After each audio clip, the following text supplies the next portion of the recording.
Hi, welcome back to Car Chrono. So, picture this. You're already running late for work. You jump in your car, turn the key or push the button, and nothing. The car won't start. Man, that's one of the worst feelings, right? I've been a mechanic for almost 20 years, and let me tell you, I get calls about cars not starting every single day. It's probably the most common problem we see. And here's the thing. Sometimes it's an easy fix you can do yourself in 5 minutes. Other times it's going to cost you some real money. Today I'm going to walk you through the most common reasons why your car won't start.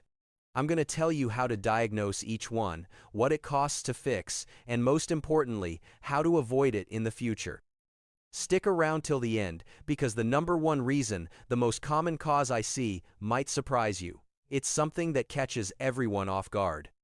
If you want real advice from a real mechanic, hit that subscribe button. We keep it honest here at Car Chrono. Alright, let's figure out why your car won't start. Cause number 7, faulty starter motor. Let's start with number 7. A bad starter motor. Now your starter is the electric motor that physically spins your engine to get it running.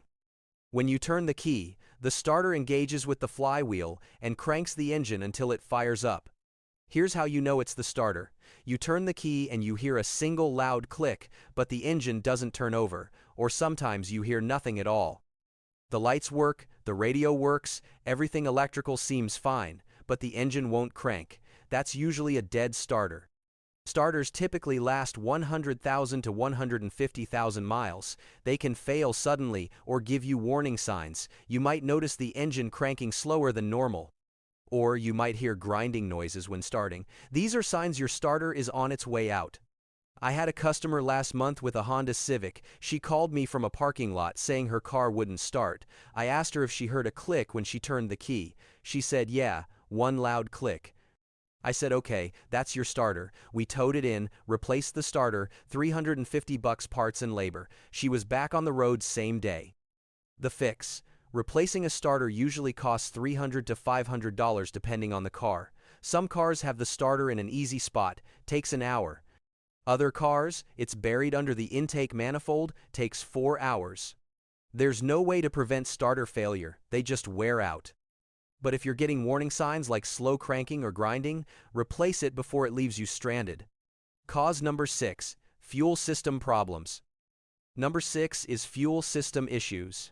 Your engine needs 3 things to run: air, fuel, and spark. If you're not getting fuel, the engine won't start no matter what. The most common fuel issue is a dead fuel pump. Your fuel pump is usually inside the gas tank, and it pushes gas from the tank to the engine. When it fails, no gas reaches the engine. You'll turn the key, the engine will crank over and over, but it won't catch and run. Sometimes you can hear the fuel pump when you turn the key to the on position. It makes a quiet humming sound from the back of the car. If you don't hear that, your pump might be dead. Another fuel issue is a clogged fuel filter. If you never change your fuel filter, it gets so clogged that fuel can't pass through. Same symptom, engine cranks but won't start. Or it starts but runs really rough and dies. I rebuilt an engine last year because of fuel problems. Customer had a Ford F-150. Fuel pump died while he was driving on the highway. Engine shut off completely. He tried to restart it over and over, cranking and cranking. Problem is, when you crank an engine with no fuel, you wash all the oil off the cylinder walls. He cranked it so much he scored the cylinders. Turned a $400 fuel pump into a $5,000 engine rebuild. The fix. Fuel pump replacement runs $400 to $800. Fuel filter is cheap, $50 to $100. To avoid fuel pump failure, don't run your tank below a quarter full. The pump uses the gas to cool itself. Running low makes it overheat and fail early. And change your fuel filter every 30,000 miles. Cause number 5, ignition system failure. At number 5 we have ignition system problems. Remember I said your engine needs air, fuel, and spark? This is the spark part. Without spark, your engine cranks but won't fire up. The most common ignition issue is bad spark plugs or ignition coils. Spark plugs wear out, they get carbon buildup, the electrode wears down, and eventually they can't make a strong spark. Ignition coils send power to the spark plugs, and when they fail, no spark happens at all. Here's how you know it's ignition related. The engine cranks normally, sounds healthy, but it won't start. Or it starts but runs really rough, misfiring and shaking. You might smell raw gas from the exhaust because unburned fuel is going through the system. Another ignition issue is the crankshaft position sensor. This sensor tells the computer when to fire the spark plugs. If it fails, the computer doesn't know when to create spark, so nothing happens. This one's tricky because the car cranks normally, but absolutely won't start. I had a Toyota Camry come in last week. Lady said it died while driving and wouldn't restart. We cranked it, engine sounded fine, but it wouldn't catch. Pulled the codes and found a bad crankshaft sensor. $150 part, 1 hour labor. Fixed it and she drove home. If she'd tried to diagnose it herself, she'd have been lost. Sometimes you need a scan tool to figure these out. The fix: spark plugs are cheap, $50 to $150 for a set. Ignition coils run $80 to $150 each. Crankshaft sensor is $100 to $200. The key is not letting it go too long. If your car is misfiring or running rough, get it checked immediately. Driving with bad spark plugs can damage your catalytic converter, and that's a $1,000 to $2,000 repair. Cause number 4: security system malfunction. Number 4 is something that drives me crazy: security system and immobilizer problems. Modern cars have anti-theft systems that prevent the engine from starting unless it recognizes your key. When these systems malfunction, your car won't start even though nothing is mechanically wrong. You'll turn the key and the engine will crank, but it won't start, or the car won't even let you crank it. You might see a security light flashing on the dash. The frustrating part is everything works fine mechanically. It's just the computer saying, "No, I don't recognize this key." This can happen if your key fob battery is dying, or if the chip in your key is damaged. Sometimes the system just glitches for no reason. I've seen cars that won't start. We disconnect the battery for 10 minutes to reset everything, reconnect it, and suddenly it starts fine. I had a Chevy Silverado towed in last month. Guy was panicking because his truck wouldn't start and he needed to get to a job site. We scanned it, found a security system fault. Turns out his key fob battery was dead and the backup system wasn't working. We programmed a new key fob, $180, and he was gone in an hour. He was mad about the cost, but it beat buying a new truck. The fix: key fob batteries are like $5. Change them every year. Programming a new key can run $100 to $300 depending on the car. Some luxury cars charge $500 or more. If your security system acts up, try your spare key first, and always have a spare key programmed and ready. Don't wait until your main key fails. Cause number 3: alternator failure. Coming in at number 3 is a failed alternator. Now technically, the alternator doesn't directly prevent starting, but it's a major cause of no-start situations. Here's why. Your alternator charges your battery while the engine runs. If the alternator fails, your battery slowly drains until it's dead. Most people don't notice the alternator failed until their car won't start the next morning. By then, the battery is completely drained and you're stuck. Warning signs of alternator failure include dim headlights, especially at idle. Your battery light on the dash might come on. You might notice your radio cutting out or electrical accessories acting weird. These are all signs the alternator isn't charging properly. Here's the tricky part. When your alternator dies and drains your battery, people think the battery is bad. They buy a new battery, it works for a day or two, then dies again. That's because the alternator is still bad, and it's killing the new battery too. I see this all the time. Someone comes in on their 3rd battery in a month. I test the alternator and it's dead. Should have been the first thing checked. I had a customer with a Honda Accord. She bought 3 batteries from different auto parts stores thinking they were all defective. Finally brought it to me. Alternator was toast. $450 repair. But she'd already spent $400 on batteries she didn't need. Would have saved money just bringing it to a mechanic first. The fix: alternator replacement typically costs $400 to $800 depending on the car. To avoid alternator failure, pay attention to warning signs. If your battery light comes on, get it checked immediately. Most alternators last 100,000 to 150,000 miles. If yours is getting up there in mileage, have it tested before it fails. Cause number 2: out of gas. At number 2, and you're gonna laugh, but I see this more than you'd think, the car is out of gas. Seriously. I get calls at least once a week from someone whose car won't start, and it turns out they're just out of gas. You'd think people would check the gas gauge first, right? But modern cars are so quiet and fuel efficient that you don't always notice you're running low, or the gas gauge is broken and reading wrong. Or someone borrowed your car and returned it on fumes.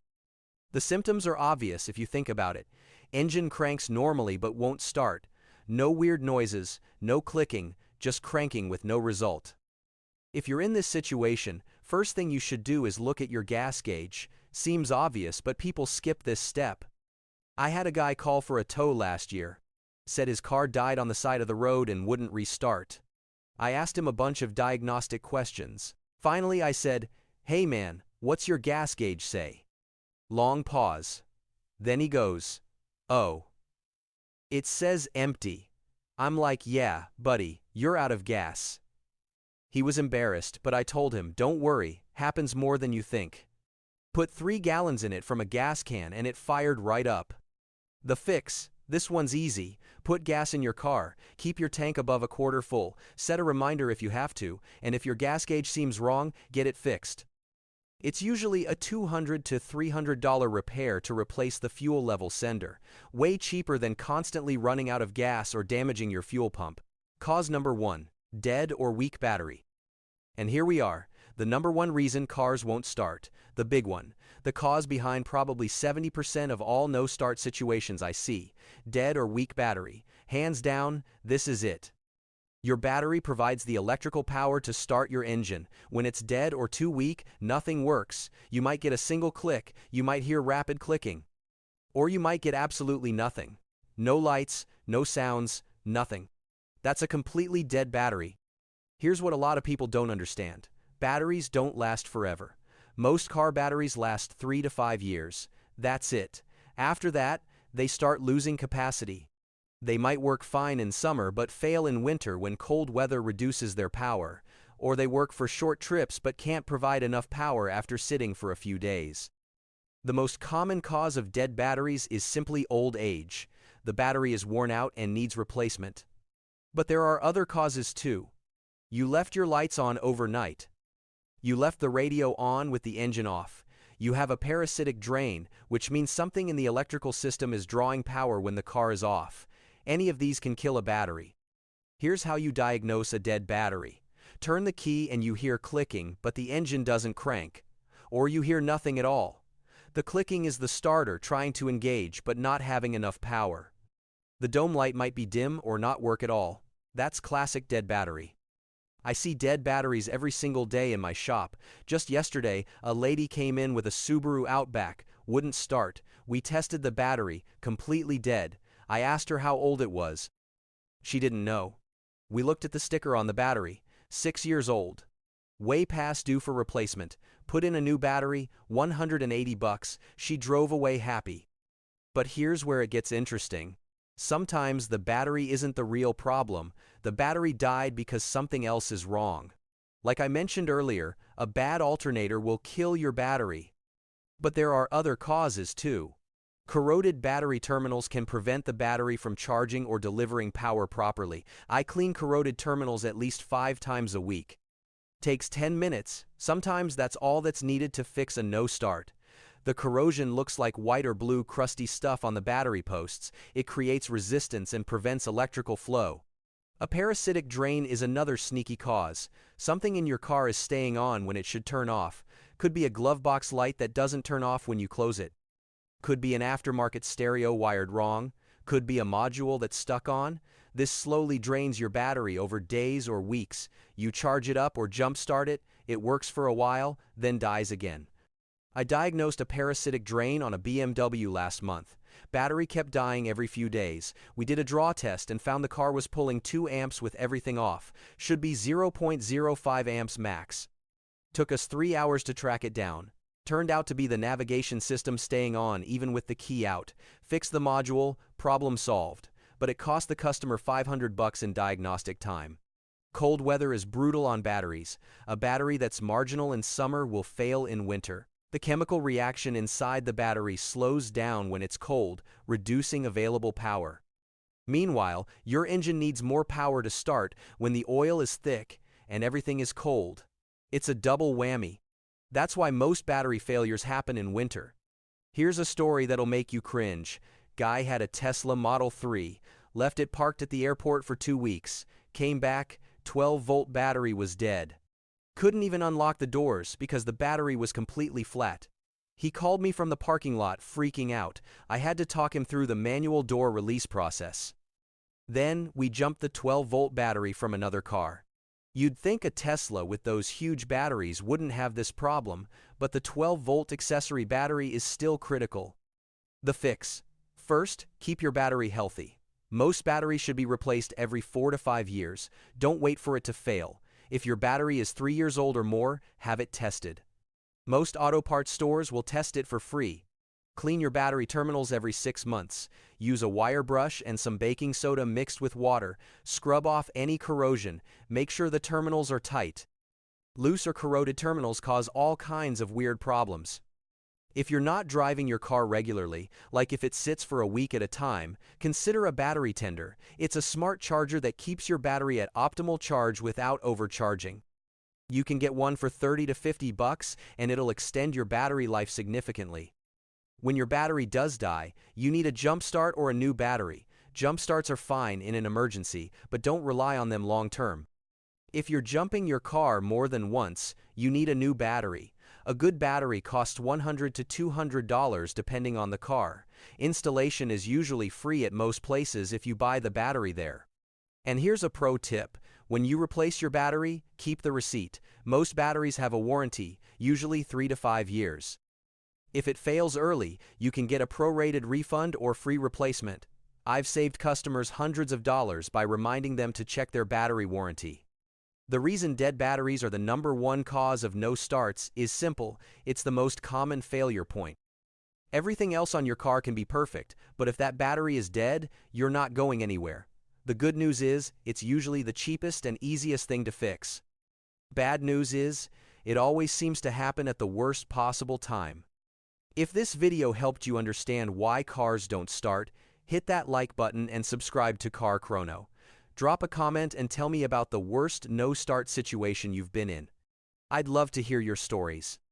Until next time, keep your battery charged and your gas tank full. This is Car Chrono. Peace out.